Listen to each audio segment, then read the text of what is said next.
Seigneur, nous te rendons grâce et nous bénissons ton nom. Merci pour, Seigneur, ce partage. Merci, Seigneur, pour ce que tu es.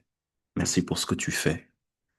Merci, Seigneur, pour ta grâce, pour ton nom, Seigneur, que tu nous as donné. Merci pour la puissance, Père de gloire, qui est dans ton nom. Merci pour cette belle présence, Seigneur, encore en ce jour, que la gloire, la louange, l'honneur te soient rendus pour l'éternité, d'éternité en éternité, au nom de Yeshua. Shalom à tous, que le Père vous bénisse, que le Seigneur de gloire vous bénisse, vous bénisse, vous bénisse. Voilà, on va continuer donc sur ce thème, pourquoi ta vie chrétienne stagne? Pourquoi je n'avance pas? Pourquoi tu n'avances pas dans ta vie chrétienne? Et notre verset de base, notre passage de base, c'est Jean 15, à partir du verset premier. Moi, je suis le véritable cep et mon Père est le vigneron. Tout sarment en moi ne portant pas de fruits, il le retranche, et il nettoie le porte-fruits afin qu'il porte plus de fruits. Déjà, vous, vous êtes purs par le moyen de la parole que je vous ai dite. Demeurez en moi et moi en vous. Comme le sarment ne peut de lui-même porter du fruit à moins qu'il ne demeure dans le cep, vous ne le pouvez non plus, pas non, vous ne le pouvez pas non plus, à moins que vous ne demeuriez en moi. Moi, je suis le cep, vous les sarments. Celui qui demeure en moi et moi en lui, celui-là porte beaucoup de fruits, car hors de moi, vous ne pouvez rien faire. Celui qui demeure en moi et moi en lui, celui-là porte beaucoup de fruits, car hors de moi, vous ne pouvez rien faire. Si quelqu'un ne demeure pas en moi, il est jeté dehors comme le sarment et il sèche, et on le ramasse et on le jette au feu et il brûle. Si vous demeurez en moi et que mes paroles demeurent en vous, vous demanderez ce que vous voudrez, et cela vous arrivera. Mon Père est glorifié en ceci, que vous portiez beaucoup de fruits, et vous deviendrez mes disciples. Tout comme le Père m'a aimé, moi aussi je vous ai aimé. Demeurez dans mon amour. Alors, le premier point que nous avons vu, c'est demeurer en Machia et Machia en nous. Donner sa vie au Seigneur. Rester auprès du Seigneur. C'est ce que le mot grec demeurer, c'est rester, c'est attendre. Voilà. Ne te presse pas. Pourquoi ta vie chrétienne stagne? Pourquoi elle n'avance pas? Pourquoi ta vie chrétienne est en dents de scie? Pourquoi tu fais un pas en avant, un pas en arrière? Pourquoi tu es bloqué, tu es freiné? Pourquoi? Parce que c'est spirituel. Parce que c'est spirituel. Et j'aime tellement cette explication, cette annotation. Il est l'arbre de vie. Il est l'arbre de vie qui produit de bons fruits en nous. Il est l'arbre. Nous sommes le cep, la branche qui est tendre, qui est flexible, qui est fragile. Et lui, il est l'arbre, le cep. Tu veux vivre. Tu veux vivre. Tu veux vivre, jouir de ta vie, vivre avec succès, avec réussite, tu n'as qu'un seul choix, c'est Yehoshua Mashiach, le seul nom, Jésus, qui nous a été donné, par lequel nous puissions être sauvés, le nom de Jésus. Acte 4, 12 nous le dit, le nom de Jésus, il est l'arbre de vie. Premier point. Deuxième point, laissez les paroles de Yehoshua en demeurer en nous. Voilà. Que les paroles de Yehoshua à Mashiach, que ces paroles demeurent en nous. Si vous demeurez en moi et que mes paroles demeurent en vous, accepte les paroles du Mashiach, refuse les paroles du monde, accepte la bonne nouvelle, accepte cette bonne nouvelle. Chaque jour, il t'envoie sa bonne nouvelle. Donne-nous aujourd'hui notre pain quotidien. Chaque jour, il te donne sa parole. Accepte de recevoir cette parole. C'est dans la prière. C'est dans la parole. La méditation, la lecture de sa parole. Que tu reçois la bonne nouvelle, les messages du Seigneur, les orientations du Seigneur, la direction du Seigneur. Sa parole est lampe à nos pieds, lumière sur notre sentier. Il t'empêchera de marcher dans un trou, il t'empêchera de trébucher, il t'empêchera de marcher avec les mauvaises personnes, il t'empêchera de prendre les mauvaises décisions, parce que sa parole est une lumière. Tu auras Tes yeux seront illuminés comme Éphésiens 1:10 nous dit. Il va mettre sa lumière dans tes yeux. Comme dit Psaume 32:8, il te guidera de son œil, il t'enseignera, il te rendra intelligent, il te guidera de son œil. Donc, tu verras les êtres humains, tu verras la vie à travers les yeux de Jésus, les yeux du Mashiach. Et tu comprendras qui est avec le Seigneur, qui n'est pas avec le Seigneur, qui vient pour te détruire. Tu comprendras à travers les sourires. Tu ne seras plus naïf. Tu verras qu'à travers les sourires de façade, il y a des loups. Tu verras qu'à travers les personnes simples, il y a des cœur qui aime le Seigneur. Tu verras à travers de ceux qui ont un cœur d'enfant, il y a le Seigneur. Tu verras qu'à travers ceux qui ne parlent pas, ceux qui ne font pas de bruit, il y a aussi le Seigneur. Tu verras. Tu seras guidé, dirigé, orienté. Il va t'éclairer. Les paroles du Seigneur demeurent en toi. Et troisième point, vous demande, parle, explique au Seigneur tes galères, tes difficultés, tes combats, par où tu passes, explique, crie au Seigneur. Bartimée, aveugle, quand il a juste entendu, utilise les sens que le Seigneur t'a donné, tes yeux, tes oreilles, tes mains, tes pieds, l'ouïe, l'odorat, tout ça, le goût, utilise ces sens pour le Seigneur. Bartimée a eu l'oreille ouverte pour entendre que le Machia passait. Il avait les yeux fermés, il ne voyait pas, il était aveugle. Mais il a entendu. Il a crié, fils de David, aie pitié de moi. Les gens voulaient l'éteindre. Il criait encore plus fort. Demande, demande. Et le Seigneur va lui demander, que veux-tu que je fasse pour toi?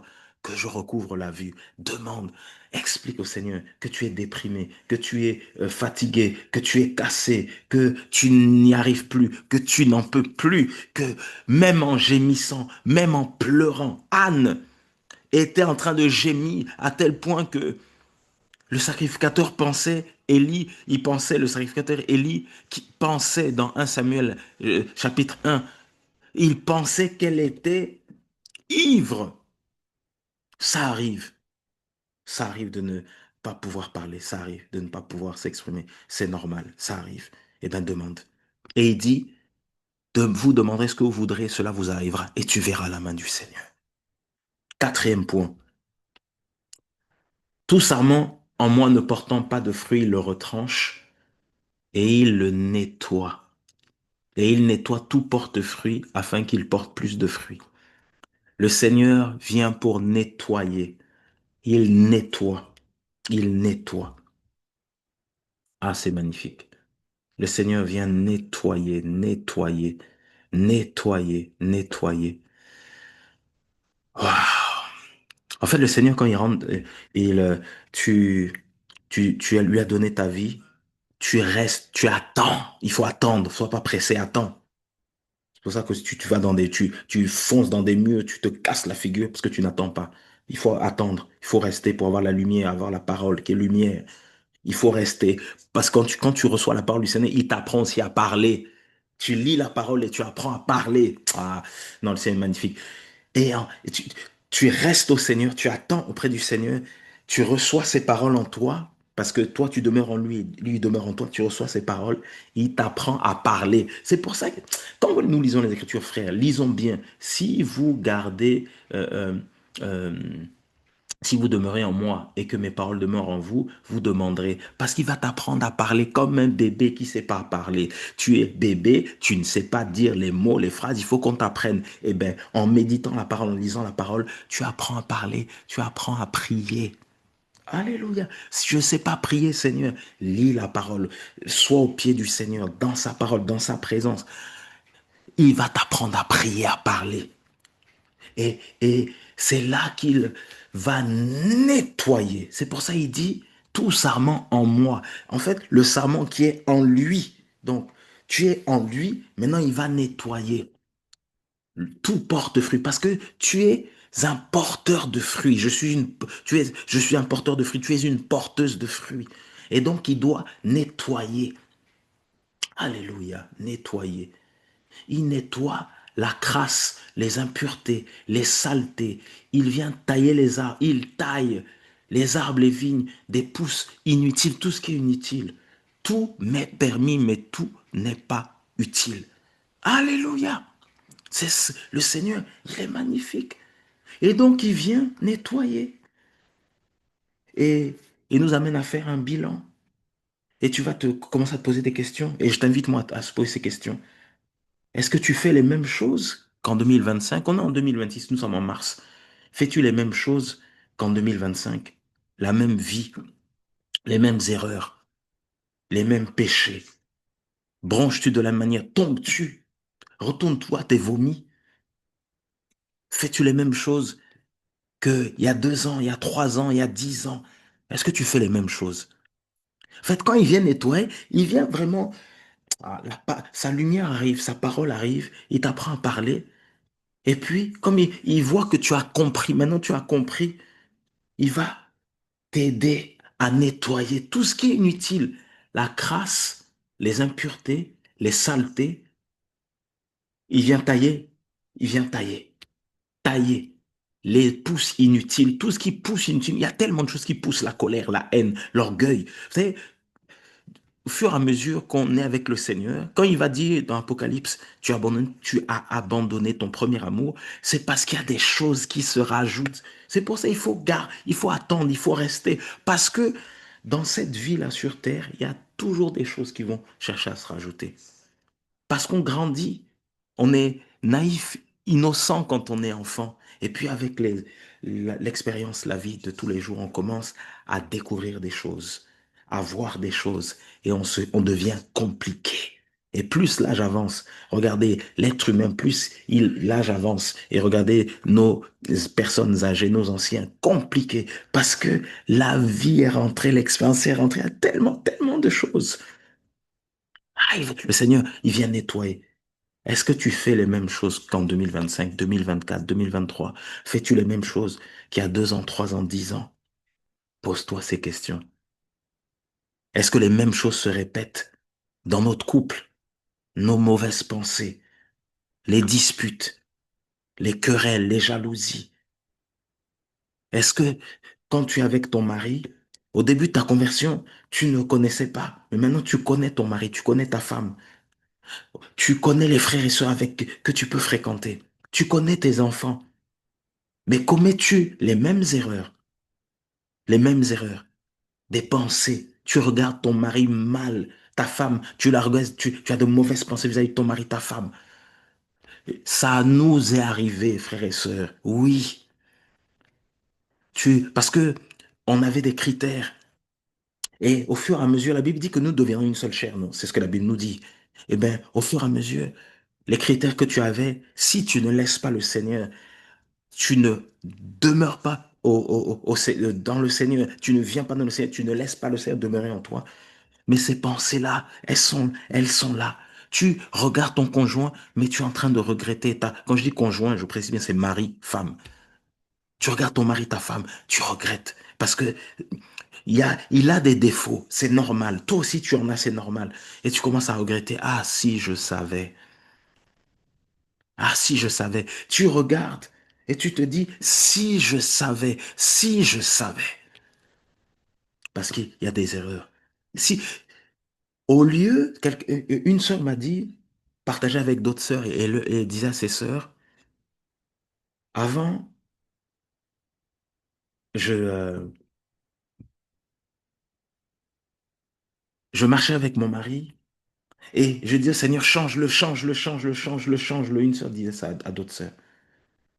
Et puis, pendant qu'elle priait, le Seigneur va lui dire, mais pourquoi tu demandes à ce que ton mari change? C'est toi qui dois changer. Et cette sœur témoignait en disant, quand j'ai commencé à prier en disant au Seigneur, change-moi, eh bien, je me suis rendu compte que mon mari changeait. Quelle clé, quelle grâce, quel encouragement du Seigneur. Le Seigneur va lui dire, arrête de chercher à changer ton mari, prie pour que toi tu changes. En fait, le Seigneur vient mettre sa lumière dans nos yeux, dans nos cœurs. La manière dont tu voyais ton mari. En fait, des fois, on se dit, je veux qu'il change, je veux qu'elle change. Mais c'est la manière dont tu le vois, en fait. Et quand tu commences à prier pour que toi tu changes, il change ta vision, il change ta façon de faire, il change tout. Et ce témoignage-là, c'est ma femme qui témoignait à des sœurs il y a quelques années. Waouh! Une sœur trompe son mari, elle attrape le sida, elle demande la prière. Je parle avec elle pendant que je prie avec elle. Elle est en train de pleurer, en train de confesser. Elle dit, je pensais que c'était pas mon mari. Parce qu'il y avait ça, tel critère, j'appréciais pas. Et je trouvais que c'était pas mon mari. Et elle me dit, le Seigneur m'a parlé et m'a montré, pas que parler, j'ai vu. Je l'ai trompé et j'ai vu que c'est vraiment mon mari. Parce qu'il est là. Il est resté. Je lui ai demandé pardon et c'est lui qui m'encourage. C'est lui qui m'aide. C'est lui qui me dit que le Seigneur va me faire grâce. Et cette femme-là va dire, je reconnais que c'est mon mari. En fait, le Seigneur a changé. Il illumine les yeux de notre entendement. Il arrive et il nettoie. Il nettoie. Il va te faire changer la vision que tu as de toi-même. Tu vas commencer à t'aimer parce que tu ne t'aimes pas. Tu vas commencer à aimer ton visage, tes yeux, tes oreilles, ton corps. Tu vas commencer à aimer ton pays. Oui, tu regrettes, certains regrettent même le pays d'où ils sont sortis. Tu vas commencer à t'aimer parce que tu as laissé rentrer de nouvelles paroles qui t'ont détruite, qui t'ont brisé, cassé. Mais tu as commencé à t'aimer parce qu'il va, sa lumière va, sa parole, quand elle rentre en toi, quand il rentre en toi, il est clair, il nettoie, nettoie.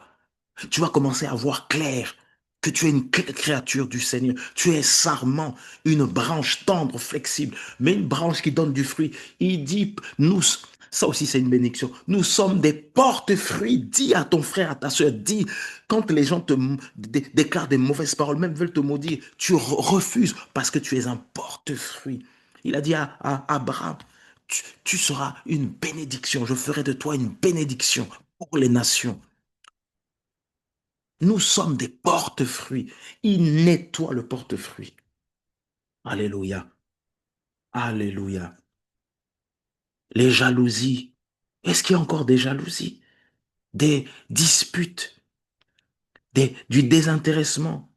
Est-ce que entre frères, dans ta vie, dans ton couple, avec tes enfants, est-ce que dans ton couple, est-ce qu'il y a encore aucun projet en commun?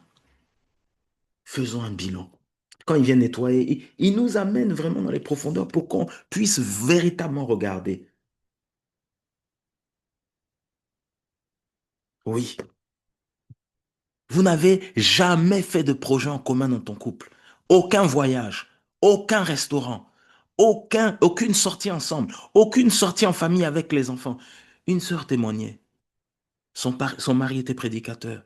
À chaque fois que l'été arrivait, que elle dit à son mari, nous partons en vacances. Son mari disait, non, il faut que je reste parce que je suis dirigeant, je reste pour l'œuvre. Et il laissait sa femme partir en vacances avec les enfants, avec euh, d'autres frères et la famille, mais lui, il partait pas. Et il y en a. Si tu es encore à ce stade-là, tu penses que tu es indispensable dans l'œuvre, tu n'as rien compris. Et sache-le, tu n'avances pas. Tu es en train de stagner. Aucun projet en commun depuis que vous êtes mariés. Aucun restaurant, aucun voyage. Priez le Seigneur, il va vous éclairer. Aucun souvenir, beau souvenir ensemble.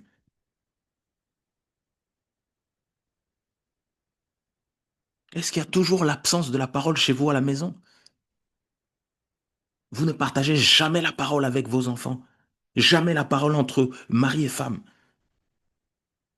Vous êtes soi-disant des frères et sœurs amis. Moi, je disais à deux sœurs, comment se fait-il que vous n'arrivez jamais à partager la parole?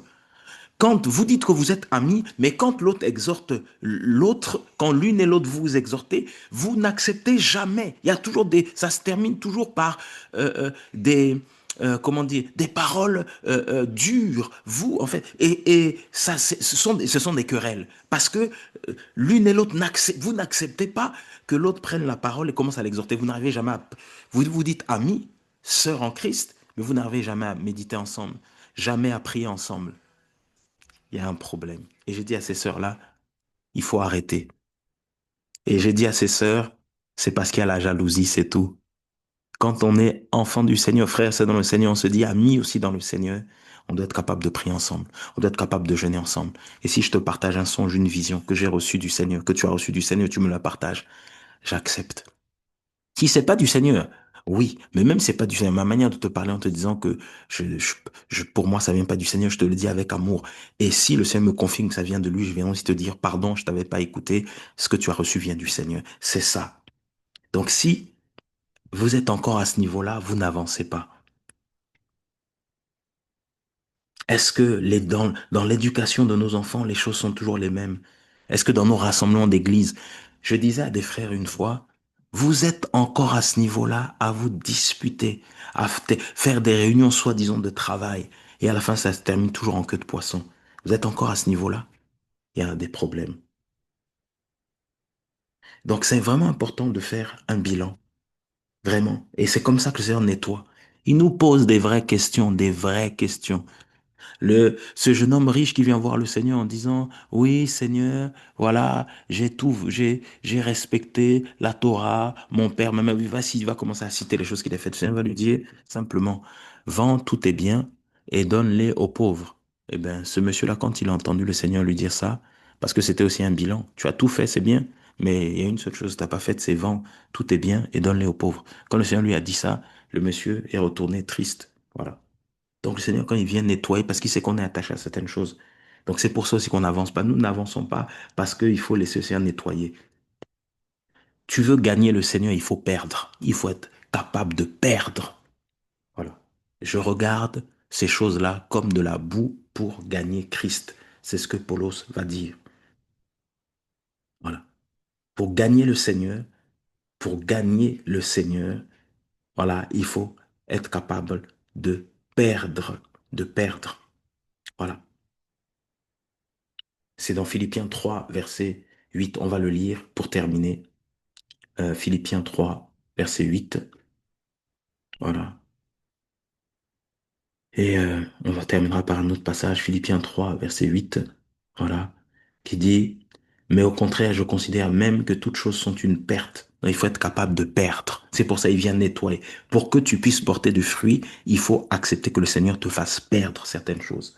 Perdre certaines amitiés, perdre certaines relations. La Bible dit, 1 Corinthiens 15, 33, les mauvaises compagnies ne corrompent les bonnes mœurs. Donc il faut savoir se séparer des mauvaises compagnies. C'est aussi pour ça que tu n'avances pas. Je considère même que toutes choses sont une perte à cause de l'excellence de la connaissance du Mashiach Yeshua. La connaissance que le Seigneur nous donne, il nous fait connaître des choses terribles, des choses cachées que nous ne connaissons pas, que nous ne connaîtrions pas si nous n'étions pas en Mashiach. Eh bien ça a un prix, il faut perdre.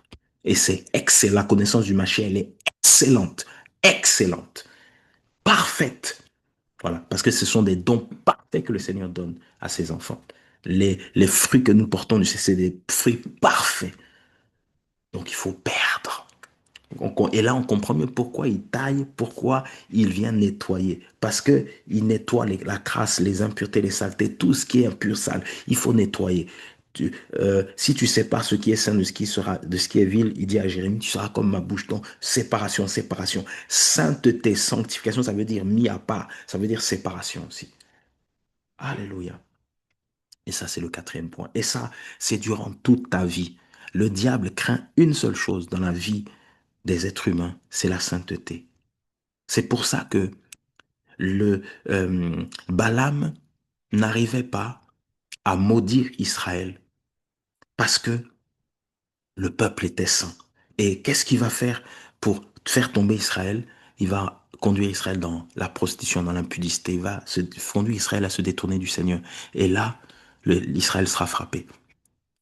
Mais sinon, les démons, les puissants des ténèbres, ils fuient les hommes et les femmes qui marchent dans la sainteté. Et c'est pour ça que le diable veut tout le temps nous emmener dans le péché, parce qu'il sait que si nous sommes saints, saints, séparés, purifiés, sanctifiés, il ne peut rien contre nous. Tu dormiras paisiblement. On ne te poursuivra plus. Mais si ceux qui se lèveront contre toi, mais ils auront en face le Seigneur, parce que tu marches dans la sainteté. Et quand tu marches dans la sainteté, les démons fuient, les puissants ténèbres fuient. En fait, la sainteté, c'est vraiment la clé pour avancer. Alléluia. Demeure en lui, qu'il demeure en toi. Accepte que les paroles du Seigneur demeurent en toi. Accepte-les. Demande. Puisque tu as accepté, tu es enseigné, tu t'as appris à parler, parle. Demande au Seigneur. Laisse-le nettoyer toute ta vie et tu avanceras. Et tu seras vainqueur. Que toute la gloire, la louange, l'honneur lui reviennent. Pourquoi? Parce que le Seigneur nous dit, en ceci, il sera glorifié. Je retourne dans Jean 15, voilà, pour terminer. Voilà, euh, Jean 15, voilà. Euh, euh, Alléluia. Mon Père est glorifié en ceci, que vous portiez beaucoup de fruits et vous deviendrez mes disciples. Voilà, cherchons à glorifier le Seigneur. Voilà. Et nous le glorifions lorsque nous portons beaucoup de fruits. Les fruits, comme il y a dans Galates 5, 22, mais aussi les fruits par rapport à tous les talents que le Seigneur nous a donnés. Et tu as des talents. Laisse le Seigneur se manifester et exploiter les dons, les grâces, les talents qu'il t'a donnés. Parler, c'est un talent. Écouter, c'est un talent. Travailler de ses mains, c'est un talent. Voilà, et on le voit dans présider, c'est un talent. Diriger des réunions, c'est un talent. Diriger des hommes, c'est un talent. Jouer un instrument, c'est un talent. Voilà, il nous a donné, le Seigneur nous a donné plein de talents. Que toute la gloire vraiment lui soit rendue. Au nom de Yahushua, gloire à toi, Seigneur. Merci, Père. Amen.